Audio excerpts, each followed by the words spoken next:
आज हर तरफ बप्पा की धूम है। कहीं बप्पा घरों में विराजमान हो रहे हैं तो कहीं बड़े बड़े पंडालों में। हम इस वक्त बीजेपी के वरिष्ठ नेता कृपाशंकर सिंह जी के घर पर हैं और आप देख सकते हैं कि बप्पा का आगमन उनके घर पर भी हुआ है। नमस्कार। मैं जानना चाहता हूं कि बप्पा की क्या खासियत है। इस बार इको फ्रेंडली बप्पा का आगमन आपने कराया है। लगभग 23 वर्ष पूर्व मेरे पुत्र संजय सिंह ने इच्छा व्यक्त की कि भगवान गणेश को घर पे विराजमान होना चाहिए, नहीं 10 दिन सही तो 5 दिन सही। ऐसे तो जिस दिन बप्पा का जाना गांव जाना तय होता है उसी दूसरे दिन से फिर इंतजार भी होता है, लेकिन एक महीने भर से दिल में एक उत्साह ऐसा था, कब तारीख आएगी, कब 7 तारीख आएगी, कब 7 तारीख आएगी, जो खुशियां हैं। और अभी सुबह जब बप्पा को लेने के मैं मेरा पुत्र संजय गए वहाँ पे, तो लग रहा कब जल्दी घर में लेके चले। तो बप्पा के बारे में तो कुछ कहना नहीं, बप्पा के बारे में इतने कहना है कि गणपति बप्पा मौर्या, मंगल मूर्ति मौर्या। तो कोई भी काम इस धरती पर अगर शुरू करते हैं बगैर भगवान गणेश का नाम लिए शुरू करते नहीं। ओम श्री गणेशाय नमः। बप्पा से क्या मांगा आपने? जिसे माँ बाप से कुछ मांगना नहीं पड़ता है, इच्छा प्रकट पड़ती है, तो उनके सामने शरणागत हैं, श्रद्धापूर्वक हैं, और माँ बाप को सब पता चलता है कि बेटे को क्या चाहिए। तो इसी ढंग से गणेश भगवान मुझे पुत्रवत अपना आशीर्वाद देंगे और मांगना तो नहीं पड़ता, और आज तक मांगना नहीं पड़ा है। चुनावी माहौल है तो सवाल तो बनता है, विधानसभा चुनाव में बप्पा किसे आशीर्वाद देंगे?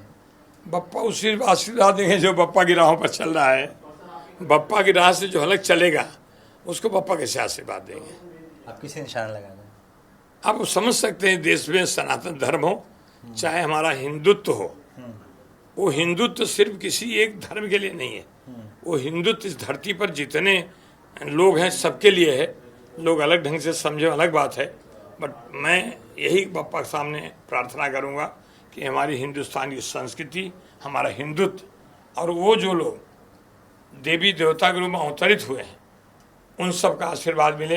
हमारा हिंदुस्तान खुशहाल रहे, हमारा महाराष्ट्र खुशहाल रहे, हमारा मुंबई खुशहाल रहे, और हिंदुस्तान में हमारा जौनपुर भी आ गया है तो जहाँ मैं गया था लोगों से आशीर्वाद लेने, तो अलग बात है कि जय पराजय होती रहती है, बट बप्पा का आशीर्वाद था, इसलिए कृपा से अगर वहाँ तक गए। और आज मैं बप्पा के सामने इतना ही कहूँगा, आपका पुत्र आपका श्रद्धापूर्वक घर बुलाए हैं, खुशियाँ मना रहे हैं, लेकिन जिस दिन बप्पा को जाना फिर वही चिंता सताएगी अगली बार कब आएंगे। बप्पा प्यार बांटते हैं जैसा कि आप कह रहे हैं सब पूरी दुनिया में, लेकिन अब नफरती बयानबाजी बहुत हो रही है, बीजेपी में ही नफरती बयानबाजी हो रही है, एक नेता दूसरे नेता के सामने खड़ा हुआ है। अब इस विषय बहुत ज़्यादा नहीं, मुझे लगता है कि बप्पा सबको बुद्धि दें कि जो हमारा संस्कार है, जो हमारी संस्कृति है, उससे अलग न कोई बात करें तो अच्छा होगा। अपने लिए क्या मांगा? क्या जौनपुर के बाद मुंबई में इलेक्शन लड़ेंगे?